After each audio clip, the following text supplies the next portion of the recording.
But Jesus, having perceived their perniciousness, said, "Why are you putting me to the test, you actors on the stage of life, playing the role of something you are not? Show me the legal coin used to pay taxes." And they brought to him a denarius. And he says to them, "This derived likeness, and the title belonging to whom?" They say, "Caesar." Then he says to them, "Give back, therefore, to Caesar the things which belong to Caesar, and the things which belong to God, pay back to God." And having heard this, they marveled, and having left them, they went off. On that very day there came to him Sadducees, saying, "There is not a resurrection." And they put a question to him, saying, "Teacher, Moses said, if a man should die and not having children, his brother shall marry his wife and cause offspring to be born to his brother. Now, there were with us 7 brothers, and the first one, having married, died, and not having children, left his wife to his brother. Likewise also the second and the third, even to the 7th. And last of all, the woman died. In the resurrection, therefore, whose wife shall she be of the 7? For all had her. And answering, Jesus said to them, You are in error, not knowing the Scriptures nor the power of God. For in the resurrection they neither marry, nor do they give themselves in marriage, but are like angels in heaven.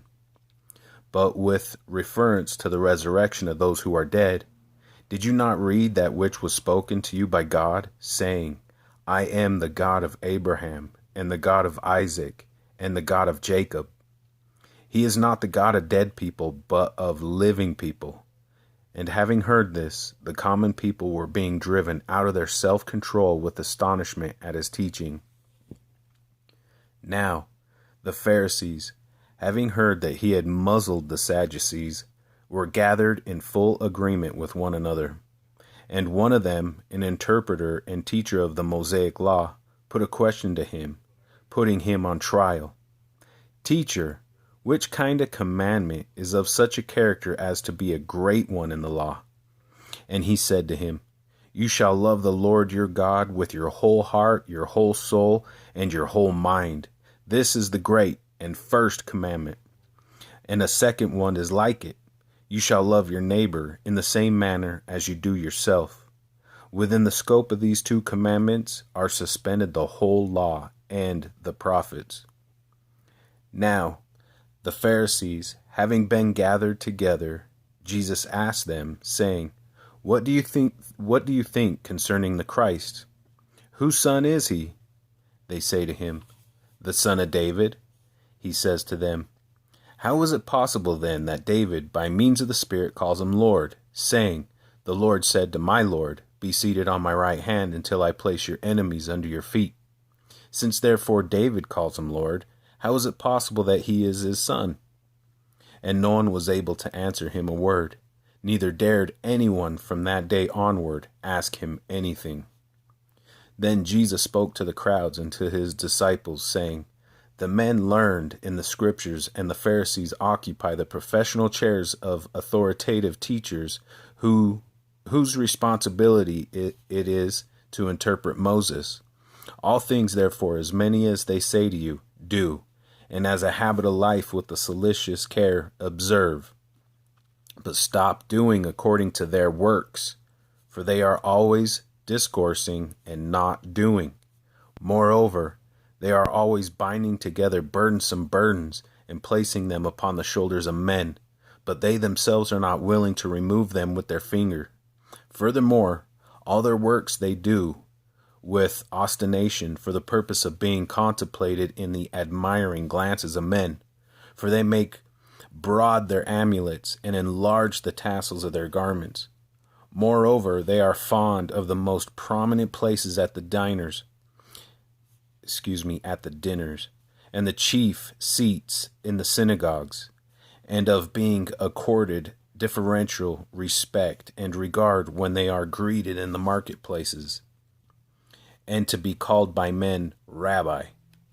But as for you, do not seek to be called Rabbi, for one is your teacher, and all you are brethren.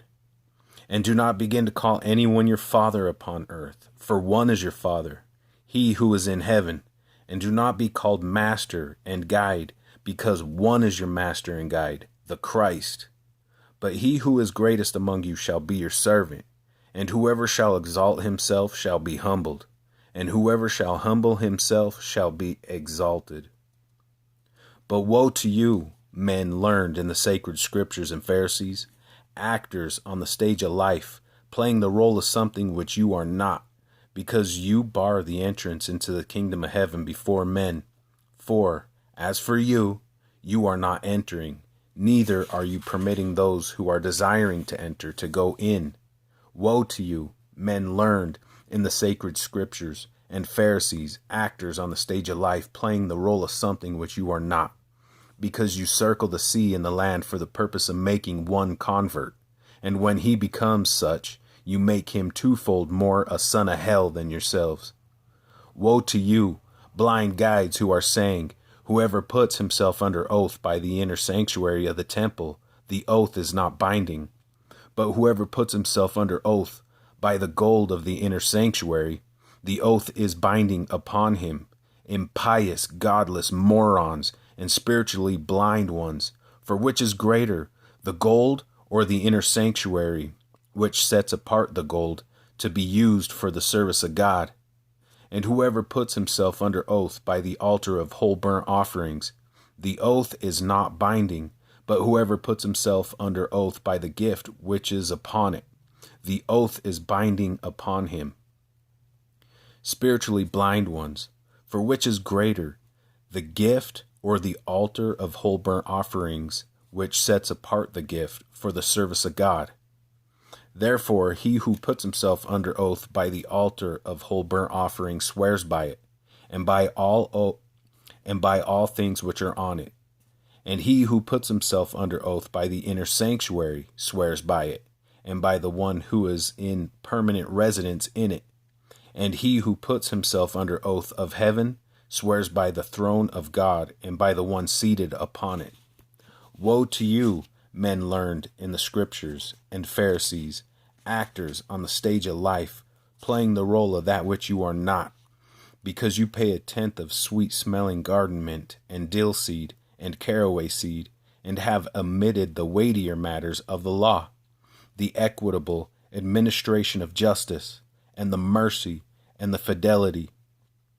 And these things you were obligated as a necessity in the nature of the case to have done, and not to have omitted those others. Blind guides, who by a filtering process strain out the wine gnat, blind guides, who by a filtering process strain out the wine gnat, yet gulp down the camel. Woe to you, men learned in the scriptures, and the Pharisees, actors on the stage of life, playing the role of that which you are not. For you cleanse the outside of the cup and the dish, but the inside they are filled with rapacity and lack of self-control. Blind Pharisees, clean first the inside of the cup, in order that also the outside might become clean. Woe to you, men learned in the scriptures, and the Pharisees, actors on the stage of life, playing the role of that which you are not.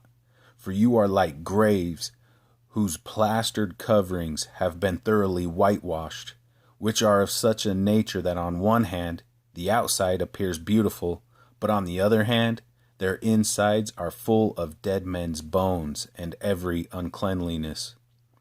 In the same manner also, as for you, you on the one hand appear to men righteous men outwardly, but on the other hand you are full of the acting of an actor, playing the role of that which he is not, and of lawlessness.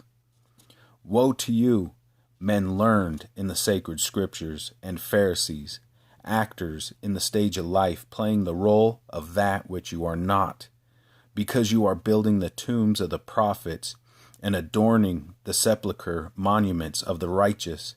And you are saying, if we had lived in the days of our fathers, we would in that case not have been partners with them in the blood of the prophets. Therefore you are testifying against yourselves that you are by nature sons of those who killed the prophets. And as for you, add to that which is lacking in the measuring unit containing the sins of your fathers, and thus fill it up. Snakes, progeny of vipers, how is it possible that you may escape the judgment of hell? On this account, behold, I am sending to you prophets and wise men and men learned in the scriptures, and some of them you will kill and crucify, and some of them you will scourge in your synagogues and persecute from city to city, in order that there may come upon you all of the righteous blood which is being shed upon the earth, from the blood of Abel, the righteous one, to the blood of Zacharias, son of Barachias, whom you murdered between the inner sanctuary and the altar of whole burnt offerings.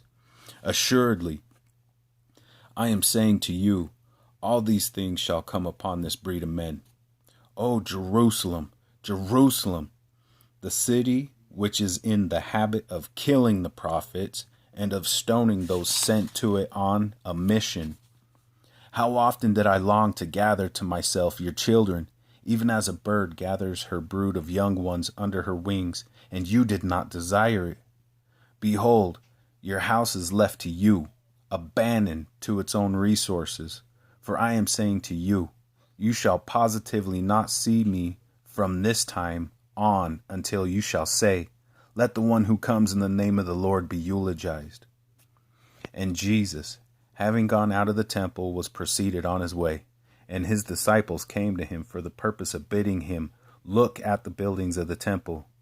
And answering said to them, do you not see all these things? Assuredly I am saying to you, there shall positively not be left in this place a stone upon a stone which shall not be thrown down. And as he was sitting upon the Mount of Olivet, the disciples came to him privately, saying, tell us, when shall these things be? And what shall be the attesting miracle which will indicate your coming and the consummation of the age? And answering, Jesus said to them, be constantly seeing to it that no one leads you astray, for many shall come in my name, saying, as for myself, I am the Christ, and shall lead many astray. Moreover, you are destined to be hearing of wars and reports of wars. Look, stop being alarmed, for it is necessary in the nature of the case for these things to come to be. But not yet is the end. For there shall rise up nation against nation, kingdom against kingdom, and there shall be famines and earthquakes in various places. And all these are a beginning of excruciating sufferings. Then they shall deliver you up to affliction, and they shall kill you, and you shall be hated by all the Gentile nations because of my name. And then many shall begin to distrust and desert those whom they ought to trust and obey, and shall betray one another and hate one another. And many false prophets shall arise and lead many astray. And because of the multiplication of lawlessness, the love of many shall grow cold. But he who is preserved to the end, this man shall be preserved from destruction. And there shall be proclaimed this good news of the kingdom in the whole Roman Empire, the future revived empire, for a testimony to all the Gentile nations, and then shall come the end. Therefore, whenever you see the object of religious nausea and loathing who has to do with the desolation, which person was spoken of through Daniel the prophet, standing in the holy place, he who reads, let him understand. Then those who are in Judea, let them be fleeing into the mountains. He who is on the housetop, let him not descend to snatch the things out of his house. And he who is in the field, let him not turn back to snatch his outer garment. But woe to those with child, and to those who nurse their young in those days. Moreover, pray that your flight may not be in winter, neither on a Sabbath day, For then there shall be great tribulation, such as not occurred from the beginning of the universe until now, nor shall it ever be. And if those days had not been curtailed, all flesh would not be saved from destruction. But for the sake of the chosen out ones, those days shall be curtailed. Then, if anyone says to you, Behold, here is the Christ, or there, do not begin to believe him. For there shall arise false Christs and false prophets, and shall produce great attesting miracles, and miracles that arouse amazement, so as to deceive, if that were possible, which it is not, even the chosen out ones. Behold, I have told you the uninhabited region. He is. Do not go forth. Behold, in the secret rooms, do not begin to believe it. For just as the lightning comes out from the east and is seen even to the west, thus shall be the personal advent of the Son of Man. For whoever the corpse might be, in that place the carrion birds will be gathered together. I'm going to read that phrase again. Then if anyone says to you, Behold, here is the Christ, or there, do not begin to believe him.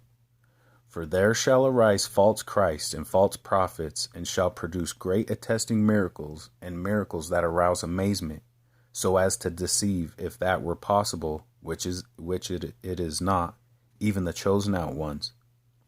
Behold, I have told you ahead of time. If therefore they say to you, Behold, in the uninhabited region he is, do not go forth. Behold, in the secret rooms, do not begin to believe it. For just as the lightning comes out from the east and is seen even to the west, thus shall be the personal advent of the Son of Man. For wherever the corpse might be, in that place the carrion birds will be gathered together. Now, immediately after the tribulation of those days, the sun shall be darkened, and the moon shall not give its light, and the meteors shall fall from heaven, and the natural powers that control the heavenly bodies shall be disorganized. And then shall be seen the attesting miracle of the Son of Man in heaven. And then all the people of the earth shall beat their breasts in anguish, and they shall see the Son of Man coming with the clouds of heaven, and with power and great glory. And he shall send on a mission his angels with a great trumpet, and they shall gather together in one place his chosen out ones from the four winds, from the uttermost parts of heaven to the other. Now, from the fig tree learn at once the illustrated lesson it has for you. Whenever its branch already becomes tender and puts forth its leaves, you know that the summer is near. Thus also, as for you, whenever you see all these things, you know that he is near, at the doors. Assuredly, I am saying to you, this nation shall by no means pass away until all these things take place. The heaven and the earth will pass away, but my words will positively not pass away. But concerning that day and hour no one knows, not even the angels of heaven, nor even the Son of Man, but only the Father. For just as the days of Noah, thus shall it be at the time of the advent of the Son of Man. For as in those days before the deluge, they were eating and drinking, marrying and giving in marriage, until the day Noah entered the ark, and they did not know until the deluge came and snatched them all away. Thus shall it also be at the time of the advent of the Son of Man. Then there shall be two in the field. One shall be taken and one shall be left. Two women shall be grinding at the mill. One shall be taken and one shall be left. Therefore be constantly on the watch, because you do not know on what sort of a day your Lord is coming.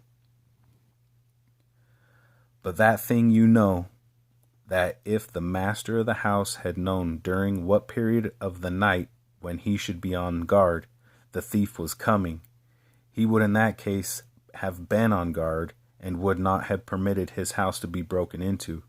On this account, as for you also, become those who are ready, because at an hour you do not think, the Son of Man comes. Who then is a faithful slave and a judicious one, whom the master appointed over his household slaves, for the purpose of giving them their sustenance at the regularly appointed time? In a state of true well-being is that slave whom, his master having come, will find doing so. Assuredly, I am saying to you, over all his possessions he will appoint him. But if that evil slave should say in his heart, my master is delaying his coming, and shall begin to be beating his fellow slaves, and to eat and drink with those who are drunken, the master of that slave will come on a day when he is not expecting him, and at an hour which he does not know, and he shall scourge him severely, and shall appoint his part with the other actors on the stage of life, who play the role of that which they are not. There, in that place, shall be the lamentation and the gnashing of the teeth. Then the kingdom of heaven shall be likened to 10 virgins of such a nature as to have taken their torches and to have gone forth to meet the bridegroom. Now, 5 of them were without forethought or wisdom, and 5 were prudent. For those without forethought and wisdom, having taken their torches, did not take with themselves oil, but those who were prudent took oil in the receptacles with their torches. And while the bridegroom was delaying his coming, they all dropped off to sleep and went on slumbering. And at midnight there has come an outcry, Behold the bridegroom! Be going forth to meet him. Then all those virgins arose and started to put their own torches in order. And those without forethought and wisdom said to those who were prudent, Give us at once some of your oil, because our torches are going out. And those who were prudent answered, saying, No, lest perchance there should not be any by means enough for us and you. Rather be going to those who sell, and buy for yourselves. And while they were going to buy, the bridegroom came, and those who were prepared went in with him to the wedding, and the door was closed. And later there came also the rest of the virgins, saying, Sir, sir, open at once to us. And answering he said, Assuredly I am saying to you, I do not know you. Be ever on the watch, therefore, because you do not know the day, neither the hour. It is just as a man about to go abroad, who called his own slaves and gave his possessions to them with the responsibility of caring for and managing them. And to one, indeed, he gave a sum of money, 5 talents, and to another a sum of money, 2 talents, and to still another a sum of money, 1 talent, to each one in the measure of his own inherent ability, and went abroad. Immediately, the one who had received the 5 talents proceeded, having taken them, and traded in them, and made a profit of 5 others. Likewise, he who had received the 2 made a profit of 2 others. But he who had received 1, having gone off, digged in the earth, and hid his master's money. Now, after a long time, the master of those slaves comes and settles upon accounts with them. And he who had received the 5 talents brought 5 other talents, saying, Master, 5 talents you gave into my keeping. See, I made a profit of 5 other talents. And his master said to him, Excellent, good and faithful slave. Over a few things you were faithful. I will make you ruler over many. Enter into the joy of your master. And he who had received 2 talents said, Master, 2 talents you gave into my keeping. See, I made a profit of 2 other talents. His master said, Excellent, good and faithful slave. Over a few things you were faithful. Over many things I will make you a ruler. Enter into the joy of your master. And the one also who had received the 1 talent, having come, said, Master, I have come to know you by experience that you are a hard man by nature, reaping where you did not sow, and gathering from where you did not winnow. And becoming afraid, and having gone off, I hid your talent in the earth. See, you are having that which is yours. And the master answering said to him, Pernicious slave and slothful, did you know that I am in the habit of reaping where I did not sow, and of gathering where I did not winnow? Therefore it was a necessity in the nature of the case for you to have deposited my money with the bankers, and I, having come, would receive back my money with interest. Take therefore from him and the talents, and give it at once to the one who has the 10 talents. For to the one who has shall be given, and he shall be furnished with the superfluity. And he who does not have, even that which he has, shall be taken from him. And the good-for-nothing slave thrown out into the darkness, that which is outside. There, in that place, there shall be the lamentation and the gnashing of the teeth. Now, when the Son of Man comes in his glory, and all his angels with him, then he shall sit upon his throne of glory, and there shall be gathered before him all the Gentile nations. And he shall separate them from one another, even as the shepherd separates the sheep from the young goats. And he shall stand the sheep on his right hand, and the young goats on his left. Then shall the king say to those on his right hand, Come, my Father's blessed ones, inherit the kingdom which has been prepared for you from the foundation of the universe. For I was hungry, and you gave to me eat. I was thirsty, and you gave to me drink. I was a stranger, and you received me hospitably. Naked, and you clothed me. I was sick, and you looked after me. In prison I was, and you came to me. Then the righteous one shall answer him, saying, Lord, when did we see you hungering and feed you, or thirsting and give you drink? And when did we see you a stranger and hospitably received you, or naked and clothed you? And when did we see you sick or in prison, and we came to you? And answering, the king say to them, Assuredly, I am saying to you, insofar as you did this to one of these my brethren, to the least, to me you did it. Then shall he say to those on his left hand, Be proceeding from me, you who have been doomed, into the fire, the everlasting fire which has been prepared and is in readiness for the devil and his angels. For I was hungry, and you did not give me food. I was thirsty, you did not give me drink. A stranger I was, and you did not receive me hospitably. Naked, and you did not clothe me. Sick and in prison, and you did not look after me. Then they themselves shall also answer him, saying, Lord, when did we see you hungering or thirsting, or a stranger, or naked, or sick, or in a prison, and did not relieve you your necessities? Then he shall answer them, saying, Assuredly, I am saying to you, insofar as you did not do it to one of these least ones, neither did you do it to me. And these shall go off into everlasting punishment, but the righteous ones into life eternal. And it came to pass, when Jesus had finished all these discourses, he said to his disciples, You know that after 2 days occurs the Passover, and the Son of Man is being betrayed to be crucified. Then there were gathered together the chief priest and the elders of the people in the uncovered courtyard of the house belonging to the chief priest, who was called Caiaphas. And they deliberated with one another with a view to seizing Jesus by craftiness and killing him. But they were saying, Not during the feast, lest there arise an uproar among the people.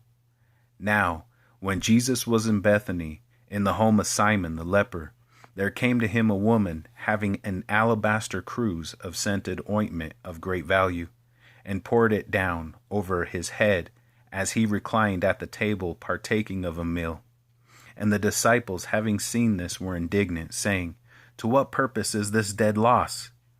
For it was possible for this to be sold for as much, and the proceeds given to the people, given to the poor people.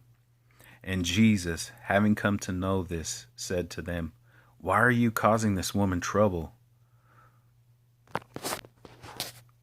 For a munificent,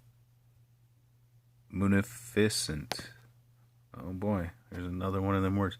For a munificent, munificent. For a munificent service she did for me. For the poor people you always have with you, but me you are not always having.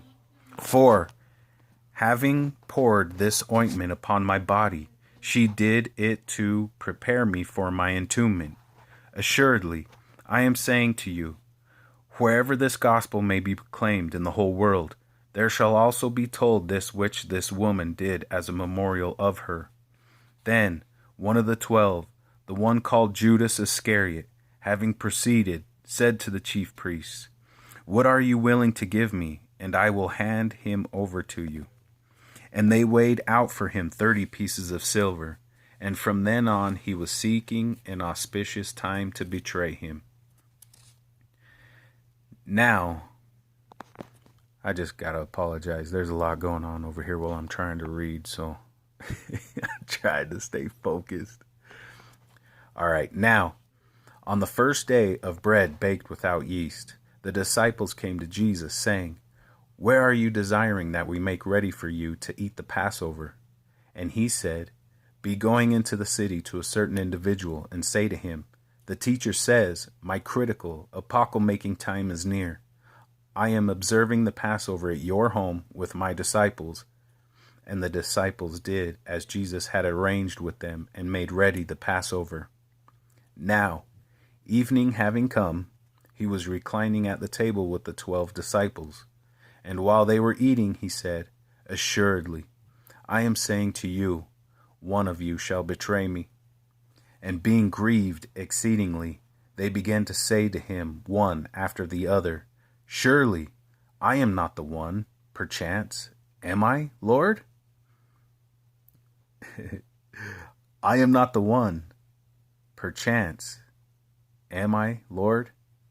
And he answering said, He who dipped his hand with me in the dish, this man shall betray me.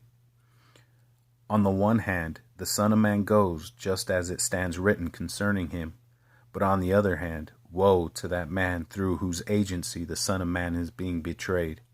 It would have been profitable for him if that man had not been born.